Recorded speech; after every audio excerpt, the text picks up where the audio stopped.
é, meus amigos, eu tava vendo aquela cena do Daemon e pensando, será que o Daemon trair no sonho ou no pesadelo é considerado traição? Mas aí quando a cena revelou que aquela mulher na verdade era a Alyssa Targaryen, a mãe do Daemon, eu fiquei tipo, quê? Fala pessoal, eu sou o Pedro e esse aqui foi o episódio mais tranquilo da temporada, pelo menos até agora, né? Trabalhando muito as consequências da Batalha do Pouso das Gralhas. Teve muita jogada política, especialmente do lado preto. Ali o Daemon surtando em Harrenhal e perdendo o controle das terras fluviais. E também preparou o terreno para a semeadura, que deve acontecer já no próximo episódio.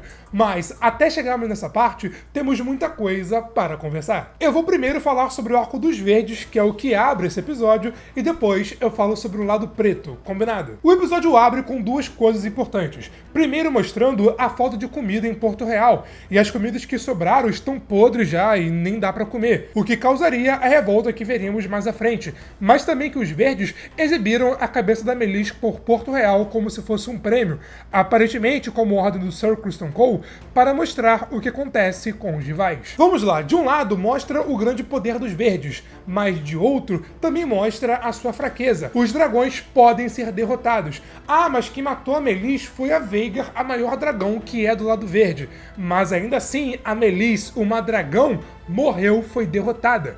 Ou seja, os dragões não são invencíveis como muitos pensavam. E esse é o ponto mais importante aqui dessa cena. Os dragões são considerados deuses, criaturas aladas gigantescas que deram poder aos Targaryen. Mas aqui os verdes não apenas mostraram que os dragões morrem, mas também que podem ser derrotados, o que é uma coisa completamente diferente. E como vimos na cena do Rio de Martelo, o povo percebeu isso, que os dragões não são invencíveis e são apenas seres feitos de carne. E além disso, essa cena é um grande desrespeito com a própria casa Targaryen. Os dragões são o maior símbolo do seu poder. Os Targaryen são quem são por conta dos dragões. Os Targaryen são os dragões. E você exibir a cabeça de um dragão morto pela cidade não apenas mostra que eles não são invencíveis, mas também desrespeita a sua própria casa. Detalhe, nem mesmo Maegor chamado de Maegor o Cruel, quando matou a Mercúrio e o Aegon sem coroa, fez isso só pra vocês terem uma ideia. Anúncio pra essa cena, eu quero comentar mais dois tópicos importantes. O povo sabe que o Aegon se ferrou todo na batalha. Ele estava ali sendo carregado junto com a cabeça da Meleys, mas os porta-vozes fizeram questão de falar que foi ele, que foi o Aegon quem derrotou a Meleys e conquistou o Pouso das Gralhas. O que faz sentido, é uma maneira dos verdes demonstrarem que o Aegon não é um inútil, que ele foi pra batalha, lutou, se machucou, mas pelo menos matou uma dragão que foi a Meleys. Ok, tudo isso é invenção, é fake news, não aconteceu, mas o povo não sabe disso, já que, né, ninguém tava lá pra saber se é verdade ou se é mentira. Meleys era da Rhaenys, mas antes dela já foi da Alyssa, a mãe do Daemon e do Viserys, que inclusive apareceu nesse episódio. Eu vou comentar mais sobre isso no vídeo de detalhes que sai segunda às 6 horas aqui no canal. Então, se você é novo, fique ligado aqui no Good Nerd pra você não poder perder. Além de fazer o povo ver que o Aegon é poderoso e lutou por eles e por isso se machucou, essa cena também é pra fazer o povo os temer mesmo. Quem não apoia os verdes, quem os trair, vai sofrer o mesmo destino. Só que isso também é um problema. No segundo episódio, a ideia do Otto era fazer os verdes de coitadinhos usando a morte do Jaehaerys, o que, como vimos, deu muito certo. Mas agora, eles exibirem a cabeça da Meleys pela cidade deixou o povo com medo, e o povo teme que aconteça com eles o que a Daenerys fez lá no final de Game of Thrones. Fora que o povo tá com fome, tem pessoas doentes que não tem como serem cuidadas, e tudo resulta na tentativa de fugir da capital. E já adiantando, essa ação do Aemond em mandar fecharem os portões, por um lado é uma coisa muito bizarra, porque o povo tá sem comida, tá doente, não tem o que fazer, não tá sendo cuidado, e você prendeu o povo ali sem ter o que fazer, sem ter o que comer, tipo, não tem pra onde fugir, é pra literalmente prender o povo e fazer o povo morrer lentamente, sabe? Tipo, por um lado, é uma coisa completamente desumana, algo totalmente errado. Mas por um outro, é inteligente, porque pensa comigo, se o povo sai da capital, a notícia que a capital está em colapso e que os verdes estão nem aí, vai se espalhar cada vez mais e dar ainda mais força para a Rhaenyra. Só que eles precisam cuidar do povo. Não adianta nada você ir pra guerra, se vangloriar que ganhou, sentar no trono de ferro, ser o rei, sendo que você não cuida do povo, sendo que o povo não te aceita, e sendo que o povo tá morrendo. E se o povo morrer, você vai governar pra quem? Aegon, o atual rei, não morreu. Como vimos, ele ficou todo ferrado, a parte esquerda do seu corpo ficou toda queimada, ele teve diversos ossos quebrados, tá todo ferrado, mas ainda vive. Ele aparentemente estava em coma, mas naquela cena com a Alicent mais pro final do episódio, ele fala mami, mamãe. Então talvez no próximo episódio até veremos mais cenas dele já falando. Sunfire também não morreu. Ele também tá bem ferido, bem machucado, mas tá lá no pouso das gralhas. Ele não pode levantar voo e está sendo vigiado pelos homens do Sir Criston Cole. O próprio fala isso 2 vezes ao longo do episódio.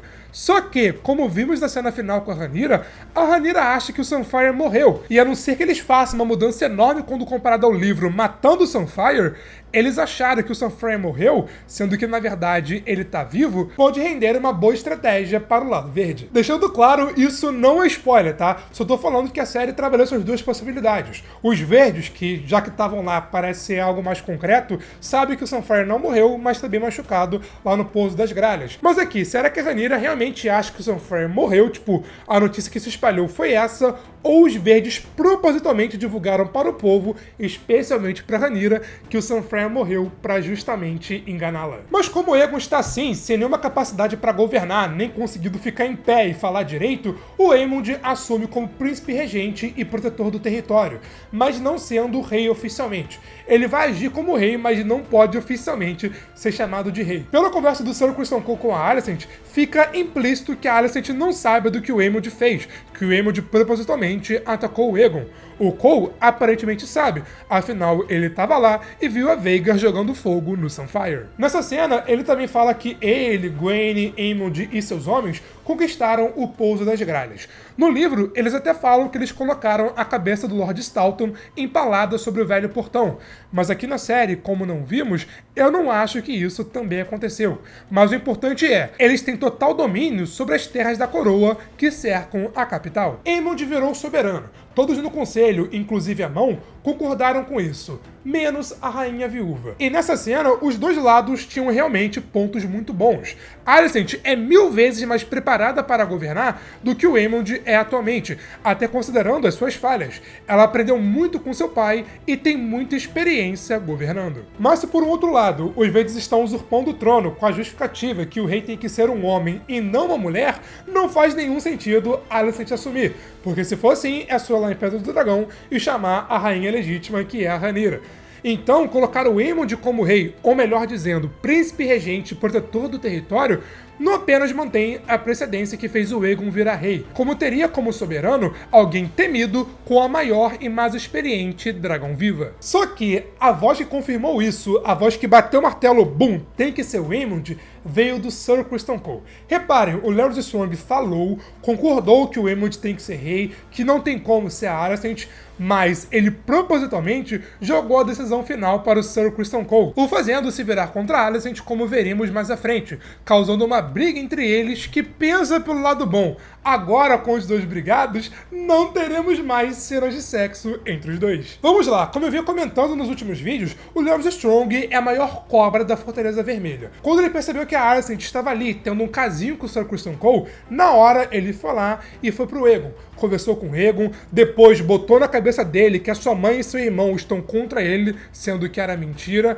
Aí, quando o Aegon ficou frágil e o Sir Criston Cole saiu para batalhar, ele voltou pra Alicent, conversou com ela, e agora ele propositalmente botou o Cole numa saia justa, o deixando contra a Alicent. Porque assim, o Cole ia apoiar o Aemond de qualquer jeito, mas propositalmente o Larys Strong jogou a bola pra ele, falando que a mão do rei é a voz do rei e é ele, o Sir Criston Cole, que ia decidir. Mesmo ele só sendo mais um que concordou com os demais, ela ficou brava e os 2 acabaram brigando. Larys Strong, que relembrando, às vezes ele até se faz, mas ele não é coitado, muito menos é pobre. Ele está com a fortuna de Harrenhal, o episódio chamou atenção para isso, e vamos ver se ele vai usá-la para alguma coisa além de melhorar a sua vestimenta. E a reação da Alicent é completamente compreensível. Quando o Aegon era o rei, ela ainda conseguia manipulá-lo, mesmo que sutilmente.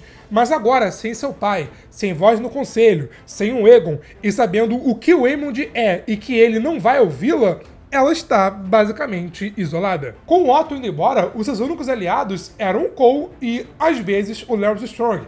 Mas agora, com ela percebendo que os 2 foram contra ela e apoiaram o Aemond a assumir, ela se sentiu traída e, teve essa cara que é completamente compreensível. Ainda mais porque ela, com seu pai, foi a pessoa que mais apoiou o golpe e os colocou no poder. E agora, quando ela podia pegar o poder, ela o perdeu. E deu pra ver que, né, ela se arrepende disso. Primeiro se arrepende do que ela fez com a Rhaenyra, sendo que, né, a culpa disso tudo foi dela, que ela errou.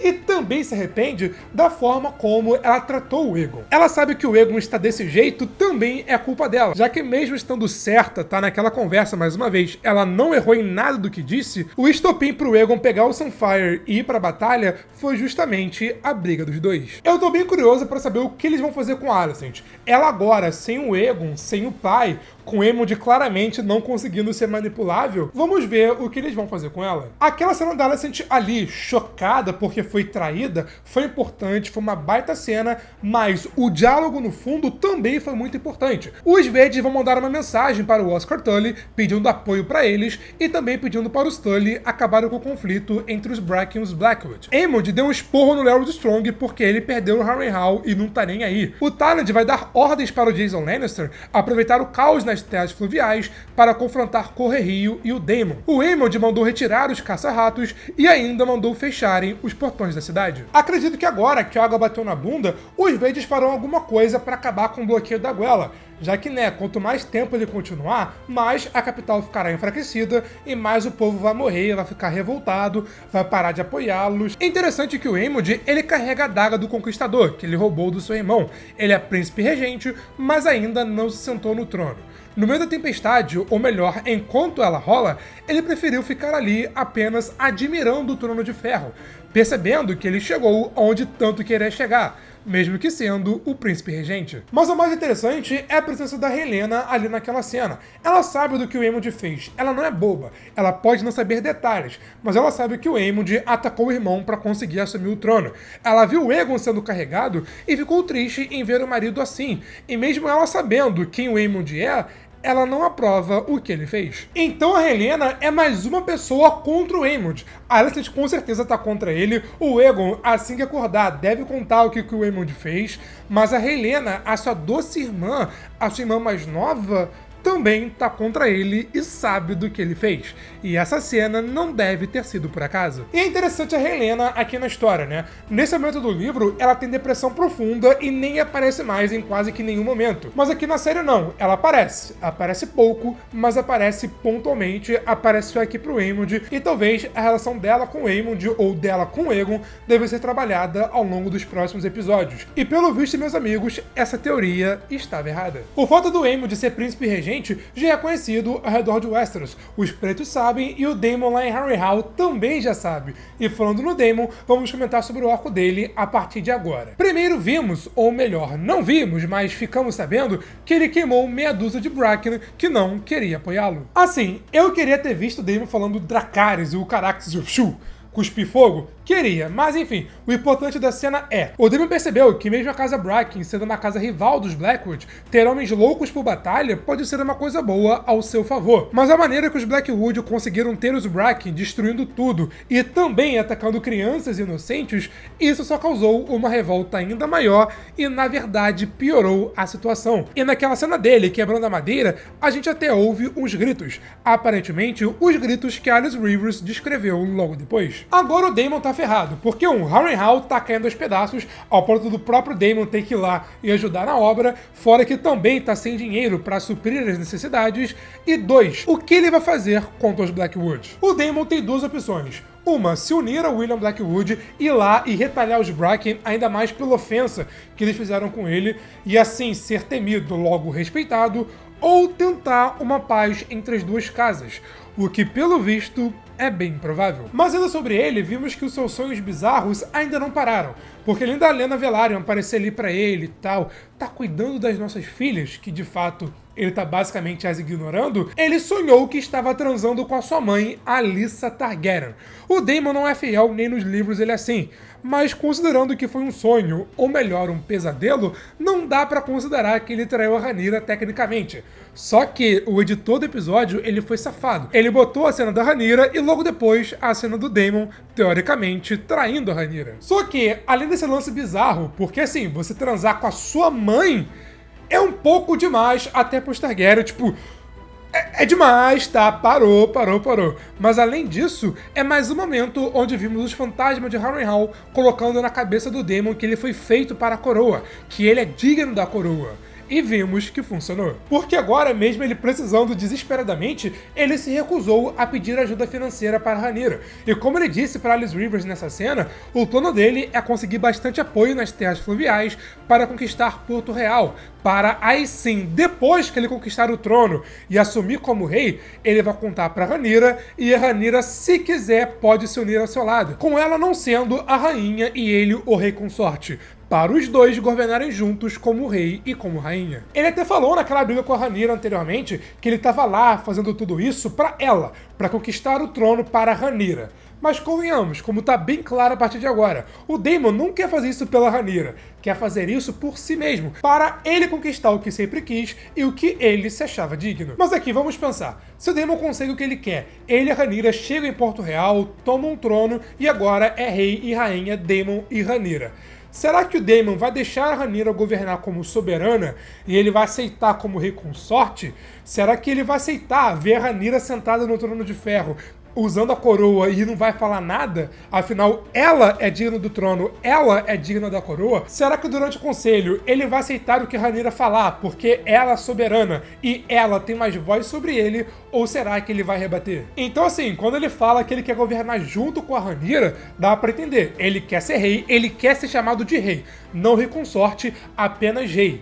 Mas será que na prática ele vai atuar como rei mesmo, dividindo ali com a Rhaenyra, ou vai querer tomar o trono pra si? E é isso que eu tô achando mais legal nesse lance do Daemon Harrenhal. Claro, tem os memes, são engraçados, eu mesmo fico zoando, mas as cenas também estão sendo importantes para o seu desenvolvimento de personagem. Porque ao mesmo tempo, o Daemon tá lá cada vez mais tendendo para o seu lado, para o lado que o trono é dele, e a Rhaenyra pode, se quiser, se juntar ao seu lado quando ele tomar o trono. E eu quero só ver como vai ser o reencontro dos dois, que, meus amigos, promete muito. A Rhaenyra, já prevendo que isso pode acontecer, que o Daemon é imprevisível, mandou o Alfred Brumi ir lá conversar com o Daemon pessoalmente, né? O que foi uma jogada duplamente inteligente, como eu falarei daqui a pouco. Mas é mais um problema pro Daemon se preocupar. Mas falando na Rhaenyra, enquanto o Daemon tá lá sendo assombrado pela sua mãe e transando com ela, a Rhaenyra tá lá sem o Daemon, sem a Rhaenys e está enfraquecida no seu próprio conselho,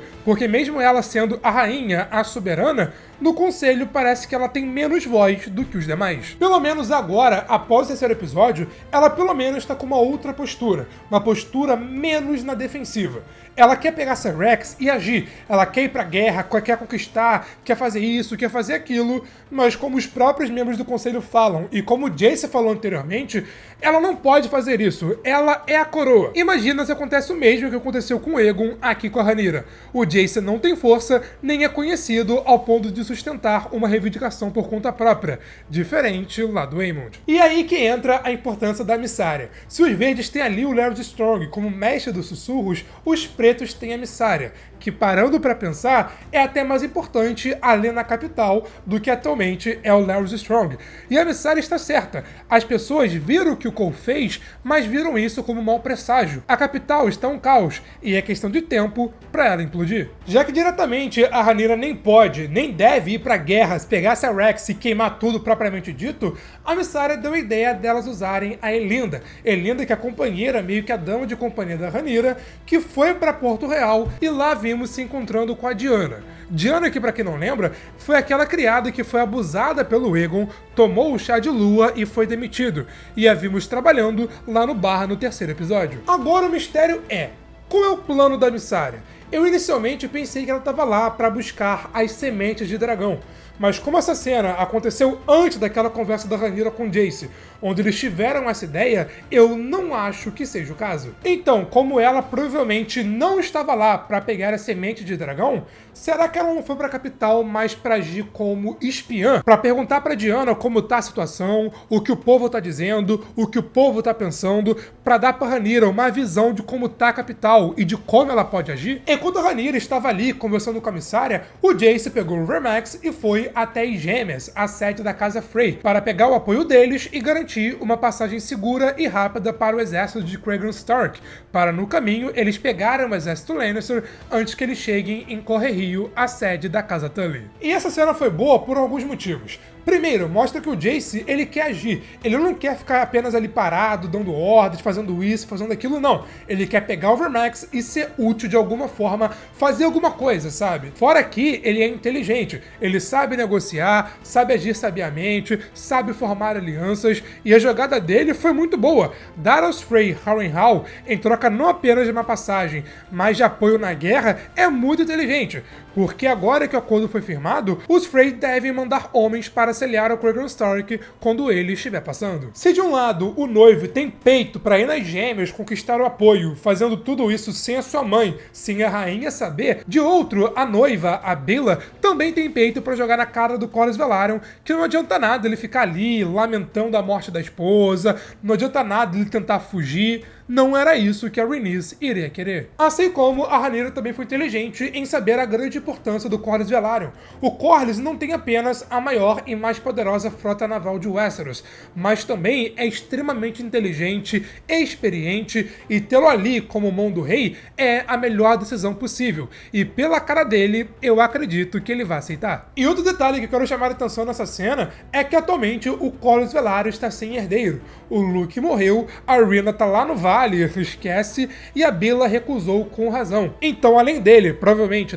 assumir como mão do rei, ele vai ter que resolver o problema quanto à sua sucessão. A Rhaenyra nessa temporada, ela ficou muito na defensiva. Não sabia o que fazer, não sabia que decisão tomar, queria agir, mas ao mesmo tempo não queria, mas agora ela mudou e eu gostei da Rhaenyra aqui nesse episódio. Ela percebeu o que estava acontecendo, pediu conselho para quem sabe, agiu mandando a Linda, reconheceu o feito do Jace e ainda mandou o Alfred Broome para Harrenhal para falar com Daemon e entender tudo o que está acontecendo. Porque aí, não tem como o Daemon ignorar. E nessa, ela acertou duplamente. Primeiro, mandou o Alfred Broome pra longe, o que, é uma bênção. Esse Alfred Broome, cara, que cara chato, insuportável, toda hora fica falando por cima da Rhaenyra, por cima da rainha, mesmo às vezes tendo razão. E agora, o problema é ter o Daemon se vira. Mas segundo, porque agora o Daemon não tem o que fazer e vai ter que ouvir as mensagens da Rhaenyra e falar alguma coisa. Eu tô muito curioso pra saber como é que vai ser a cena do Daemon conversando com Alfred Broome. Porque aquela, você falar por cima da Rhaenyra, a Rhaenyra agora, sem ninguém pra defendê-la ali, é uma coisa. Agora, você ir pra Harrenhal com o Daemon surtado da cabeça e falar por cima dele, olha, cuidado, hein? Se eu fosse você, eu não ousaria. A Rhaenyra, assim como o Viserys fazia no passado, tenta buscar conselhos e descobrir o que fazer com base nos livros, ver o que a história diz e o que ela pode aprender com a história, mesmo ninguém na história tendo estado na posição que ela está atualmente. Eu gostei muito dessa conversa, porque os dois estão em situações parecidas. O Jace, ele agiu. O Jace pegou o seu dragão, foi lá nas Gêmeas e conquistou o apoio dos Frey. Ele agiu, pacificamente, mas agiu. E quanto a Rhaenyra, ela não tem muito o que fazer, sabe? Ela quer ir pra guerra e demonstrar que é digna na prática, mas como a Missara disse e como o Jace também disse, fazer isso na prática é só mais uma maneira de mostrar a sua força. Se ela não pode pegar o seu dragão e botar medo nos inimigos, tipo como o Aemond faz com a Vhagar, ela pode usar os outros para fazer isso em seu nome. Porque assim, Syrax contra a Vhagar... preciso nem falar nada. Agora, Syrax, Vermax, Moondancer, Vermithor e Asa Prata contra a Matusalém, aí o jogo muda de figura. Então, pelo visto, a trama do próximo episódio vai ser a semeadura, a busca de novos montadores para os dragões, especialmente se forem bastardos Targaryen, para montar ali Vermithor, Asa Prata, que antes foram montados por Jaehaerys e Alysanne, sendo que ainda tem ali no meio o Roubo-Ovelha, o Fantasma Cinza, o Canibal, que estão ali no Monte do Dragão e sem montador. E ainda tem o Sea Smoke. Esse lance do Sea Smoke é muito complicado, porque o Sea Smoke, ele era do Laenor Velaryon. O Laenor não morreu, o Laenor fugiu. Tem a teoria de que o Sea Smoke tá assim meio agitado, porque ele sentiu que o Laenor morreu lá em Essos. Mas até agora na série, eles não falaram sobre isso. Então, como eles vão fazer, e melhor, como eles vão explicar, possivelmente o Sea Smoke tendo um novo montador. Eu tô bem curioso pra saber como tudo isso vai ser desenvolvido. Mas aqui, a Rhaenyra fala que a Rhaenyra que apareceu antes do episódio lá no Vale de Arryn conversando com a Jaime, vou comentar mais sobre essa cena no vídeo de detalhes. Enfim, a Rhaenyra tentou montar um dragão, deu errado e ela quase virou o reforço do Flusão. No livro não tem relatos disso, a Rhaenyra tentando montar um dragão e se dando mal é uma coisa nova aqui pra série. Então teorizando, será que a Rhaenyra tentou domar o Vermithor? Será que a cena do Daemon no episódio 10 foi pra acalmar o Vermithor, para deixá-lo mais propício de ser reivindicado pela Rhaenyra que é a sua filha, mas aí, né, deu tudo errado? Porque comparando o Vermithor e a Asa Prata, o Vermithor é um pouco mais rabugento e a Asa Prata é mais dócil. Eu acho que se a Rhaenyra fosse pra Asa Prata aceitaria. Mas o Vermithor, aí, as coisas são um pouco mais diferentes. O que vocês acham? Me conta aqui nos comentários. Esse episódio foi bom, um pouco mais calmo, mais político, trabalhando mais as consequências da guerra, tanto os verdes quanto os pretos lidando com as consequências, já que ambos perderam aliados importantes, fora que também conhecemos mais sobre a motivação do Daemon e teve aquela cena bizarra dele transando com a própria mãe. Mas, meus amigos, eu tô empolgado porque semana que vem teremos a semeadura, veremos o Vermithor agora full screen, claro, eu espero claro, né? Por favor, claridade. Veremos o Vermithor completo, veremos a Asa Prata. Já pensou se tem uma cena rapidinho, 1 segundo, mas se tem uma cena do canibal no seu covil, nossa, aí eu vou loucura. Mas enquanto eu faço o vídeo de detalhes, aqui tem um vídeo de detalhes do 4º episódio, que até agora é o melhor da temporada, e aqui o vídeo de detalhes do 3º episódio. Mas foi isso, e eu te vejo na próxima, valeu, falou e fui!